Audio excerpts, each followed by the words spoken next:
Welcome to the Danny Clinkscale Reasonably Irreverent podcast.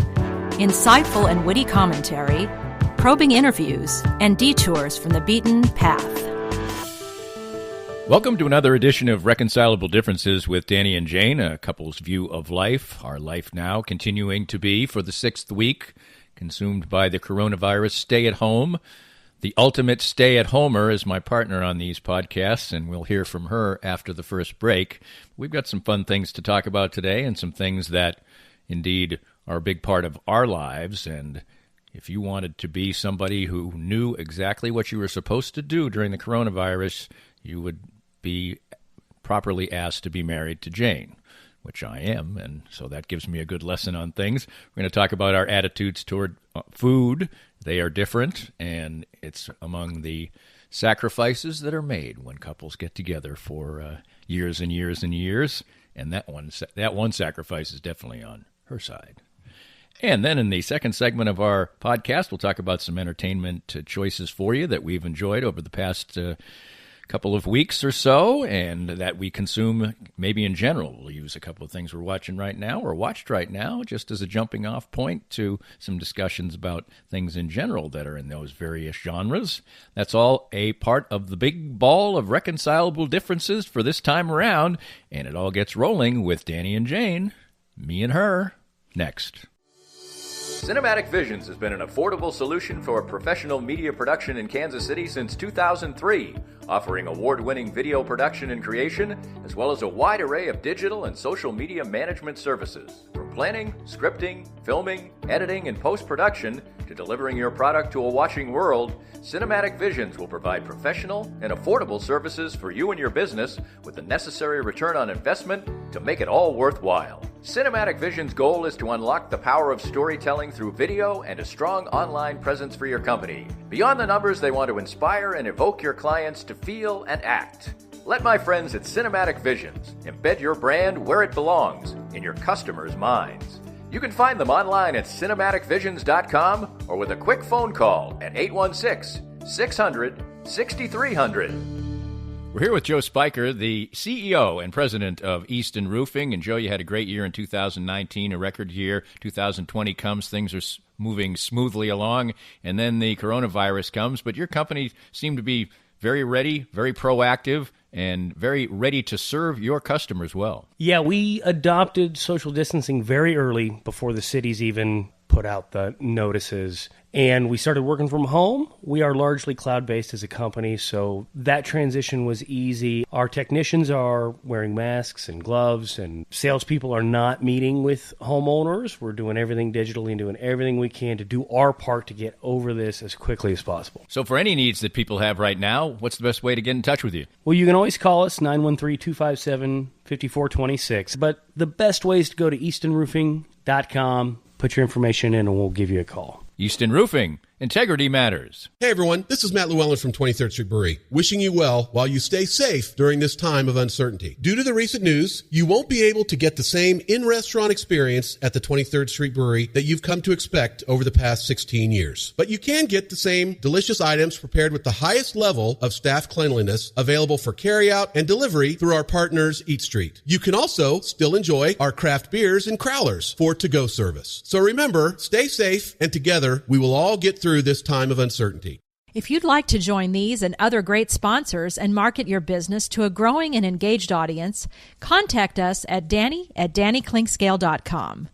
Look forward to hearing from you. Welcome back, and 6 weeks of staying at home in a lot of places around the country has done a lot of good. I'll talk about that in a minute, but I am somebody who I think has been a pretty good B coronavirus person. The A+ in this category, the gold star in the forehead, definitely goes to one Jane Siemens. Maybe to a fault, probably not. Why do you think that you have been so diligent and vigilant about things to the point of really almost like being afraid of being around people and things like that? What do you think was the motivation for you to really adhere to the letter of the law? Well, I have two friends I stayed with in the UK in middle of February that 2 weeks after I left got very ill and they couldn't smell food. They believed that they had the coronavirus, but they didn't get sick enough to need to go into the hospital. So therefore, I could be potentially a carrier. I have friends who have loved ones who have passed away with the virus. I'm more actually concerned that I might be a carrier, and I would never know if I actually infected somebody. And I believe the issues here are these unknown. It's unknown to most people, so a lot of people are quite upset that they have to stay at home. But in the end, if you look at statistics, if we were all out there now, that would lead to so many more deaths. So I feel like being vigilant is my duty to the citizens of where I live. The other day you just had enough and said you had cabin fever or whatever and wanted to get out, but you went to Target later in the day on a Sunday and decided there were too many cars there, and you ended up going to a smaller store, Natural Grocers, instead. And I'll say yesterday I went to Walmart, and it was as quiet at Walmart as I've ever seen it. So I guess that's a good thing. But what is your feeling, say, when you drive into a parking lot of a Target that makes you say, nay, nay?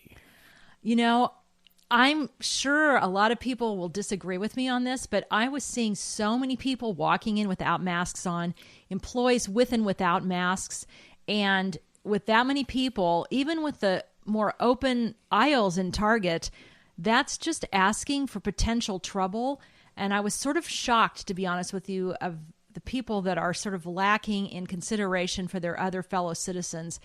I certainly do not want to partake in that. And I thought, is there another opportunity? And thank God I found another Grocers that hardly anyone was there. And the people that were there, they were taking it seriously. I did not see one employee or one person in Natural Grocer that didn't have a mask on and keeping their distance.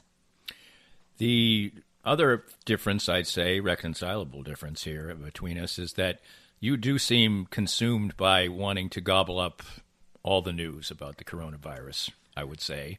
And I would say that I'm trying to sort of on the other end of the spectrum. I'm not going to ignore it, but I'm a little less consumed, I think, by the information. Well, part of it is we have relatives. Your daughters are in New York City and San Francisco, and so they're completely affected by it. Our daughter who's living in Brooklyn, she basically is in prison. She cannot go anywhere now. So hopefully that's lifting soon. But we need to be aware. I think it's smart to be aware and learn what happened in Europe before it came here and how they're starting to open up or not open up. And to me, education is everything. And the more you can understand. Now, I don't want to be obsessed with the bad. I mean, there's a lot of not good out there. But it's important. It's also important to kind of understand, I think, what our nurses and doctors are going through a little bit, because we take them for granted if we don't understand. But I'm with you. I'm probably way too much. That being said, I did see an article today about San Francisco, and that is where my daughter lives. She lives in suburban San Francisco, basically halfway between San Francisco and San Jose. But San Francisco was looking at New York, and they geared up, starting to get portable hospitals and tents and everything set up. And their effective shutdown, which was one of the first in the country, the state was the first, San Francisco and its area was one of the first, has resulted in the fact that they haven't used any of those things. Their hospitals are described as half full. But despite that, they just extended, in the 6 counties around San Francisco, extended the stay-at-home orders to the end of May, even though they have all this good news, which would sharply contrast with what we've seen in Missouri, which now is opening up the state. Now, that's a statewide order, and I think it becomes more of a rural initiative for the governor, because St. Louis County and Kansas City still are putting real strictures into effect in Columbia. But in my mind, I think we are rushing things a little bit in this area, and I hope that people just don't see it as some kind of a hall pass, but I have a fear that it will be seen that way. I'm totally agree with you there. You know what? This is really interesting. I don't think, if you look at past pandemics, if you look at the Spanish flu in 1918, a lot of the same things are occurring where they try to open things up so quickly, and yet the medical community doesn't have a handle on it right away. And that's the issue. We don't know enough in order to curtail if it goes into a second wave. And that's what Fauci's concerned about. And I know, believe me, economically, we're all hurting. And I just talked to a client this morning. He's a home builder, and, everybody's hurting. But in the end, how many more people could potentially die from this? Even if you don't, do you think one more person in a nursing home that would pass away from that is okay? I don't, that's hard for me to justify. Well, let's turn to something that is a reconcilable difference in our lives, and that is the issue of food. Jane loves to eat, and she is somebody who is fortunate enough and diligent enough as far as getting exercise and everything that she is in fine physical condition, despite the fact that she loves bread and good food and things like that. Is once described to me as, if they took the bread away from me, you would find me curled up on the kitchen floor one time with a baguette, hugging it like a baby. And when we met, this was going to be an issue with us because for my entire adult life, which probably was on 15 to 17 years now, I do not eat like a normal human being. There's no question about that. He tells the truth. And I eventually developed to the point where I only eat one meal a day. I don't eat breakfast ever. I don't eat dinner almost ever. We'll get into that in a minute. And you also view food and dining as a social type of experience. I really look at it more as just like sustenance and not eating that much. Shockingly, when people see me, they can't believe that I actually sort of developed this way of eating because I had a lot of trouble keeping weight off. That probably is not the case anymore, but when you've done the same thing for 35 years, it's a little difficult to change. But initially, when we started dating, you'd be appalled when we went to a restaurant and I wouldn't order food. And I'd say, I'm a customer. I'm going to have a beer. Maybe I'll have a little appetizer. I can do what I want. You have eventually really come to be such a good partner in this because we never eat dinner together. Sometimes I'm doing the dishes when they're there. During the stay at home, we've eaten lunch around the same time together. We don't really eat lunch together or make the same things. So how did you come to grudgingly accept my peccadillos? Did I say that I accepted them? Oh my God, he's crazy. I live with a crazy man. Well, you know what? In the end, I'm so busy, and I've never had a schedule when I was performing. I never had a regular 9-to-5 schedule where I wanted to get home and put meat and potatoes on the table anyway. I didn't have that lifestyle. So maybe that's part of the reason why it wasn't such a shock for me when I saw kind of how you like to function around food. The only thing I would say is, love for food is part of love of life. And so if I could expound those ideas onto you, to me, I could be a food writer all over the world because I think I probably don't forget any good meal I've had anywhere in the world. We've traveled a lot, and we are dying to travel again, that's for sure. And we'll say return to New York, or we'll go to some other place in Chicago or something, and we haven't been there in years. And we'll get up in the morning and you'll say, do you remember that little bakery where we got the such and such? And you're like, no. Now I could tell you where the store is where you get the beer. but the other thing is, many, many times during our life, we have had lunch, which, go out to lunch, which is one of the times we actually do share time together over a meal. And literally, maybe we haven't even gotten the bill yet, and you are looking ahead to dinner. Who said that? Who said that? I don't know what you're talking about. You know what? It's funny. I mean, I think part of it is culturally. I love, when you travel, you learn different tastes, different smells. I mean, that's what culinary arts brings to you. I have a sister who is a fabulous chef. She and I think feel the same way. I'm not sure how we were raised, but food is sustenance, but it's also about taste and smell of the environment you're in. And that's why I love trying different foods from all nationalities.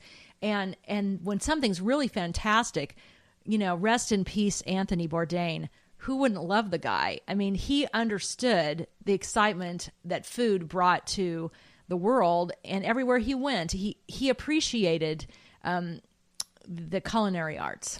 Well, I am at my culinary best when I travel, I will say that, and I do make a absolute point of having the food that is indigenous to the place where I am. And my favorite fish soup that we've had in France a couple of times in a row, and I love to try and explore new things. But the one time we actually do share simpatico is when we grill. And it truly is a cooperative effort, as Jane is the sous chef, and I am the griller. I'm not going to say I'm the chef. I'm the griller, and then I do most of the cleaning, but not all of it. And it becomes a wonder. We have a lovely deck.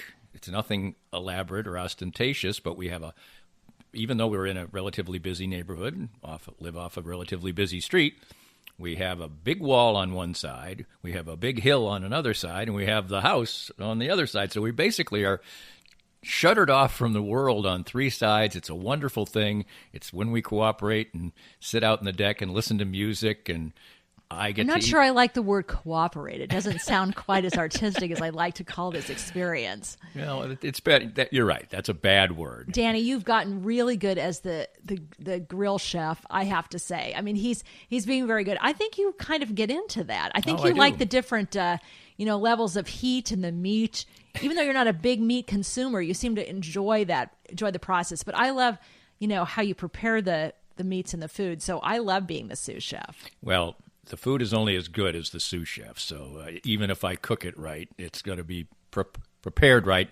And it is. And we have a lovely time many times. And right now, it's really a great release to be able to get outside, breathe the fresh air. And I've said this in other podcasts. When you're outside, either riding a bike or taking a walk, and it's a beautiful day, it's almost hard to believe we're going through this, because you do breathe the great air and you do think, well, this can't be happening. Look at this. I know. I still feel like even after all these weeks, I still feel like I'm going to wake up and I've been in some really horrendous dream. This is really an apocalyptic moment in our life. It's going to be it's a game changer. It's like the Depression. It's like World War I, World War II.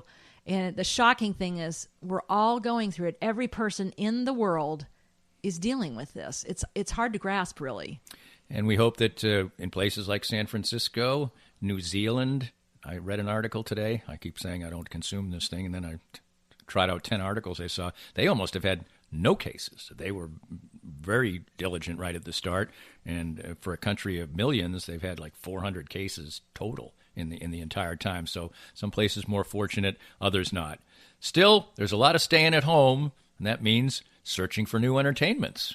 And Danny and Jane will not really probably differ very much coming up next. We'll talk about some entertainments we're enjoying and we can share with you. More of Danny's Reasonably Irreverent podcast after this. My friends at Advanced Sports and Family Chiropractic and Acupuncture are among the most accomplished and trusted clinics in the nation. Only one clinic has been rated in the top 5 in all 3 categories of chiropractic care, acupuncture, and rehabilitation, and that clinic is ASFCA. They have locations in Olathe, Overland Park, Prairie Village, Belton, and Lee Summit. Doctors Brad and Christina Woodle and their accomplished team of doctors and therapists will treat you like family, for the simplest of injuries to the most complicated conditions to avoid surgery. Whether you are seeking treatment for an injury or just looking to stay healthy and fit, this is the place for you. And it's been the place for me for almost 2 years now. I've been a strenuous daily exerciser for years, and as time goes on, that takes its toll. But regular appointments at Advanced Sports and Family Chiropractic and Acupuncture have helped keep me ticking on, and even as the years pile up, their regular care has allowed me to keep to my regimen and feel great. If you want to feel the same, give them a call or visit them at asfca.com/Danny. They accept all insurances and are open Monday through Saturday, and make sure to mention that Danny Klinkscale recommended Advanced Sports and Family Chiropractic and Acupuncture. For many people, a family law case will be one of the most difficult experiences in their life. The law firm of Kenneth McRae will help you through it. Personal and effective help from Ken in concert with you will develop a unique strategy for your unique case. As Ken always says, divorce can be civil law, not civil war. Licensed in Kansas? Visit McCraeLawOffice.com or call 913-972-4765. We're visiting with Larry Marshall, former Chiefs defensive back and punt returner, and now a Chiefs ambassador. Larry is a former pro football player with the aches and pains that come with that, and moving on in age as we all are. What do the Canaway CBD products do for you? It's been a great relief for me. Being a punt and kickoff returner, collisions were a mainstay of my career, and these Canaway products, the salve especially, has really helped me try to get through every day with the aches and pains that I've had over a career of 7+ years in the NFL. I get similar benefits as well, particularly with my back. Certainly wasn't a football player. What's the best way for our listeners to get more information about the great products themselves? Well, I'm so enthused about it, Dana. They just contacted me at larrymarshall.canaway.com, and I can give them all the information they need to help them get through the day as well. Start gaining all the benefits that Larry and I do from the trusted and reliable line of Canaway products. As Larry said, visit larrymarshall.canaway.com and get information on all the great products from Canaway. If you'd like to join these and other great sponsors and market your business to a growing and engaged audience, contact us at Danny@DannyKlinkScale.com.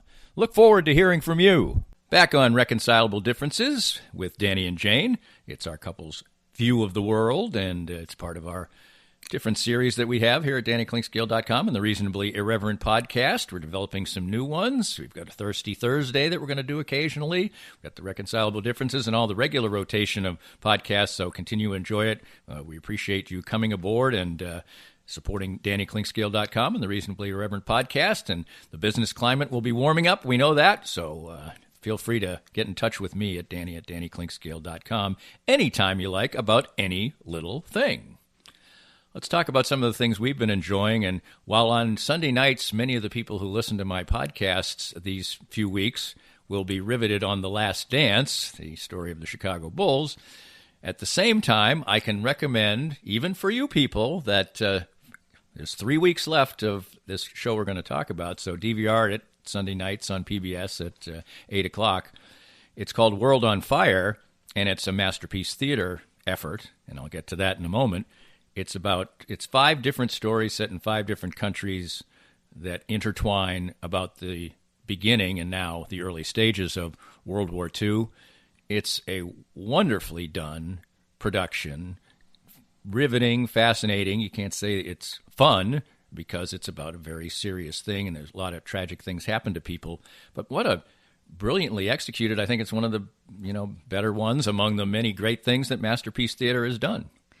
You know what I'm finding fascinating about that production is that in World War II, we're always taught to, think about our side, and how we are, how we're experiencing it. But I'm not sure there's one scene where in this production where they don't give you some idea how the other side, the enemy, Germans or Americans, are feeling at that moment from a personal level. And it makes it's much more in-depth concept of what it was like to be a soldier, to be a loved one, to be a conscientious objector, post-traumatic stress disorder in one of the most appalling wars ever. There's no question about that. The American hook to it is Helen Hunt plays a journalist trying to get the truth out of Germany and trying to do that while staying within the strictures of the German government, which I imagine is not going to end up well. But like I said, there are 3 episodes left. By the way, they have been commissioned for a second season. I don't think you even knew that No, yet. I did not. And this is a BBC production, and it's Masterpiece Theater. And basically what that means is this is a network television show for England. In England, and it can be just like Downton Abbey was, and all the shows that we've seen through the years.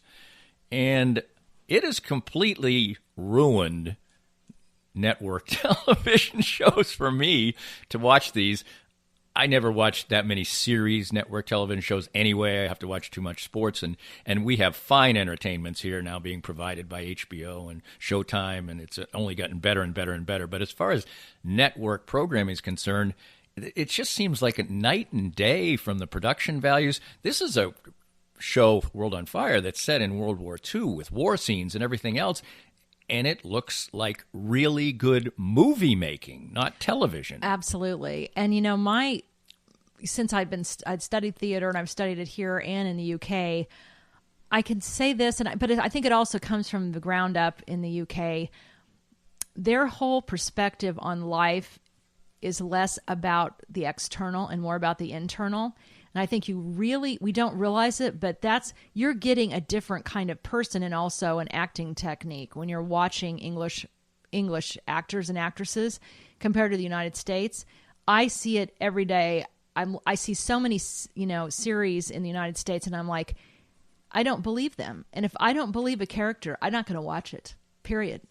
Right. A lot of times it does seem like these are actors playing parts, where many times when you're watching a Masterpiece Theater production, or this particular one, for instance, you just think, well, that's the Polish girl who joined the Resistance, and that's the shell-shocked, guy whose son now is going to be a conscientious objector. Whatever. You believe that they are those people, even though we have watched enough of these shows from England that we see some of the actors over and over again, who are performing, but they seem, in this one they're this person, in this one they're this person, and there's no better way to give a compliment to an actor than that. And think of how small that island really is, the United Kingdom, and how many great artists they have built up. It's a fascinating show. If anybody has a chance on Sunday night to watch it, Helen Hunt, it's really interesting. Academy Award winner. I think they picked the right woman here because she's supposed to be a bit brittle and extremely courageous to try to get through some information on her radio show in order to alarm the United States on what was really going on in Germany. Terrible things. No question about that. On a completely different note, we last night watched that little old band from Texas, is the name of the documentary, ZZ Top. There haven't been that many reviews, but it got 100% on Rotten Tomatoes, by the way. And it's a very interesting documentary, and we both like documentaries in general. This is one of the type of documentaries. Ken Burns uses narration very effectively. Other documentarians don't use any narration in a documentary. This had no narration in it. It was just the voices of mostly ZZ Top and then a few other contributors and admirers. And what was interesting about this is it focused a lot on the music. It focused on the kind of mysterious nature of this little blues band that developed into a three-piece outfit. And after an hour and a half of watching this documentary, it was really interesting. It was really fun. The three members of ZZ Top are fine storytellers and engaging people, but you really don't. The mystery is not revealed as to who these people are, and you don't know if they were married. You don't know. You really don't know that much more about what's behind the beard, as it were. But it was really a great show. I mean, what I find fascinating is how long they were out and about, not as ZZ Top, then finally as ZZ Top before the beards came out. That was pretty later in their career, which actually created the match that started them, to create this amazing international career. But what I loved about it is learning how much they use their Texas background in building their career, and not, being the rock and roll blues band that they are. They're so unique, and then they dare to actually go more commercial, which I think in some cases can be just a no-go. But in this case, in my opinion, it was the best thing they ever did, and they clearly are thrilled by it, and they have these long-time hits before and after that. Right, and one thing that was interesting is you mentioned that sometimes it can be a disaster. One of the people, and there's not that many other interviews. They probably could have used a little bit more of and we'll get into the one, but Steve Miller was on camera 2 or 3 times, and in my mind, he was one person who went commercial, and it was a disaster, to me anyway. But to me, I'm sure to his banker, to his wife, ex-wife, whatever, kids, he made gobs of money, but ZZ Top kept, in my mind, the same quality that they had before. Speaking of, Billy Bob Thornton is in this, but speaking of another person who was probably the person most on camera besides ZZ Top, and that was the leader of the band that is the answer to the trivia question of what is the most unlikely band that my wife would ever like. And I can ask this question to anybody who knows her, and they will never guess that Queens of the Stone Age is somebody that you really like and you enjoy. The leader of the band, Josh Homme, who was a football player and a musician, and really looks like he was a football player and has a presence like a football player. But what is it about them? Just as a sidebar, what is it about them that you like? Because it's almost it's heavy metal, basically. It's sort of symphonic heavy metal. But it's symphonic heavy metal, but he's a smart lyricist, and he has a melody in there at all times. He is a fantastic guitar player, and he's got a fantastic, unique presence. People are asking for him all over the world to play just guitar, if nothing else. Unusual kind of minor key melodies that he whips back and forth, and he kind of looks like a blonde mini Elvis version. I mean, it's a subtle look to him, but he's got a presence. But their music is fascinating. It's fascinating. Yeah, we've very much enjoyed whenever we can gobble up some Queens of the Stone Age. We enjoy doing that. Just an example of the fact that you don't really get, and they sort of tell stories that you figure are kind of maybe tall tales or maybe not quite true because, for instance, they say that the Beards were just because they got lazy for a little while one time. Doesn't seem like it to me. Those are pretty well-crafted beards that the two of them have. Ironically, the person who doesn't have a long beard is Frank Beard, the drummer. You know what's interesting is I noticed before they actually came out with that whole beard get-up with the hidden sunglasses, they were already starting to do those little dance steps in performances. Right. And they were opening up to acts like Rolling Stone, who obviously loved them, and others before they really got to be really well known. So a lot of the top bands were already onto them. It was just a matter of finding the right venues to, market themselves in a way that they got known in a higher level. And just as an example of what we don't know, doing a little research today, Billy Gibbons, Dusty Hill, Frank Beard, those are the three members of ZZ Top, of course.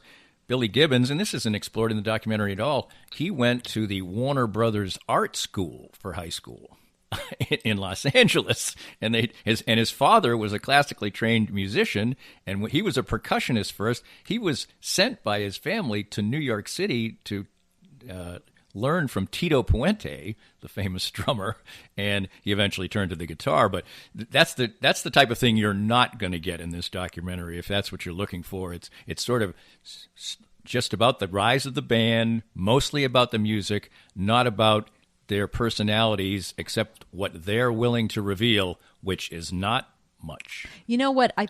They did say this a number of times, and their manager, who passed away a couple years ago, he was the one that kept telling them, you have to have a little bit hold of some things back and not show everything, because the mystery is what people are all about, are interested in. Even Elvis had a lot of mystery. And so I think they finally realized that was a smart move on their part. The thing is, no matter if you like the Beards or not, if you just listen to their music, oh my God, it's so good. I've loved it forever. So that was really fun to go back and watch them play again, like in their fabulous studio, play all of their great hits again. They all are exactly 70 years old. They all still rock out, and that's a fun watch, easily available on Netflix, and there's a lot of other good documentaries there as well. A good way to wrap up another rousing edition of Reconcilable Differences with Danny and Jane, and we'll be back in a couple of weeks with another edition of this, and stay tuned to all the stuff that you can garner at DannyKlingscale.com and the Reasonably Irreverent podcast.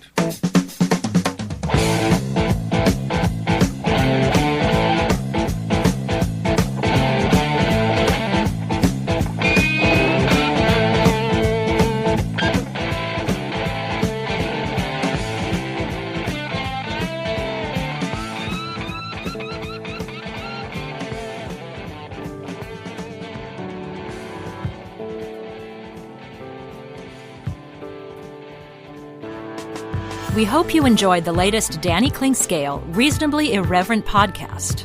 Come back soon for something fresh and new. This podcast was made possible by our great sponsors like The law offices of Kenneth McRae, developing a unique strategy for your family law case. Divorce can be civil law, not civil war.